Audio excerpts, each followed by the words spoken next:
இதுல வந்துட்டு ஒரு பத்திரிகையாளர் கேட்டிருந்தாரு, அக்கா நீங்க நாம் தமிழர் கட்சியில பயணிக்கும் போது திமுக அதிமுக கட்சிகளை தானே எதிர்த்து அரசியல் பண்ணீங்க, இப்ப அந்த கட்சியிலேயே போய் பயணிக்கிறீங்களே அப்படின்னு கேட்டதுக்கு அக்கா சொல்றாங்க, எடப்பாடி அவர்கள் வந்து ஒரு தமிழர், அவர் ஆட்சிக்கு வரணும்னு நினைக்கிறாரு, அதனால நான் அவருக்கு ஆதரவு கொடுக்குறேன் அப்படின்றாங்க.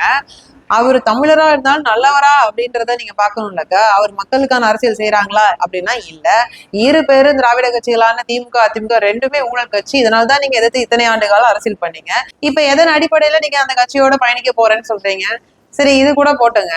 இப்ப அந்த அதிமுக கட்சியோட கூட்டணியில இருக்கிறது யாரு? பிஜேபி.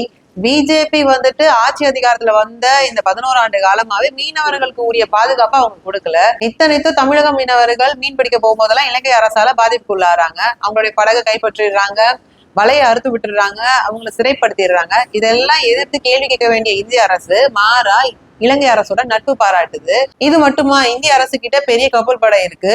இருந்தும் ஒரு இயற்கை பேரிடர் காலத்துல மீனவர்கள் பாதிப்பு உள்ளாராங்கன்னா அவங்கள காப்பாத்துறதும் இல்ல, இலங்கை அரசால பாதிக்கப்படக்கூடிய மீனவர்களை பாதுகாக்கிறதும் இல்ல. அப்புறம் கப்பல் படை இருந்து என்ன பிரயோஜனம்? இது இல்லாம காங்கிரஸ் ஆட்சியில இருக்கும் போது கொண்டு வரப்பட்ட சாகர்மாலா திட்டத்துடைய நீட்சியா தான் இப்ப வங்காள விரிகுடால இருந்து அரபிக்கடல் வரைக்கும் கடலோர பகுதிகளில் கப்பல் துறைமுக கட்டுறதா திட்டம் போட்டிருக்காங்க. இப்ப கப்பல் போக்குவரத்துக்கு என்ன பண்ணுவாங்க, கடலோர பகுதிகளை ஆழப்படுத்துவாங்க. இதனால பவளப்பாறைகள் வந்து அழிக்கப்படும். மீன் வந்து பவளப்பாறைகள்ல தான் உற்பத்தி அதிகமாவே ஆகும். அப்போ பவளப்பாறைகள் அழிச்சா மீன் உற்பத்தி ஆட்டோமேட்டிக்கா குறையும். மீன்பிடி தொழில வாழ்வாதாரமா செய்யக்கூடிய ஒட்டுமொத்த சவுத் இந்தியா மீனவ சமூகத்தோடைய வாழ்வாதாரம் பெரிய அளவுல பாதிப்புக்குள்ளாக போகுது. இது மட்டுமா, கார்பரேட் நிறுவனங்களான உள்நாட்டு வெளிநாட்டு முதலாளிகளுக்கு ஒட்டுமொத்த கடலையுமே கூறு போட்டு வித்தாச்சு, எண்ணெய் கிணறு அமைச்சிக்க, மீனை பிடிச்சிக்கன்னு. இதனாலேயே மீனவர்கள் பெரிய அளவுல பாதிப்புக்குள்ளாக போறாங்க. இதெல்லாம் தெரிஞ்சுதான் நீங்க நாம் தமிழ் கட்சியில பயணிக்கும் போது கடலோர மக்களுடைய பிரதிநிதியா நின்று அவங்களுக்கான உரிமை பெற்று தருவேன் போராடினீங்க.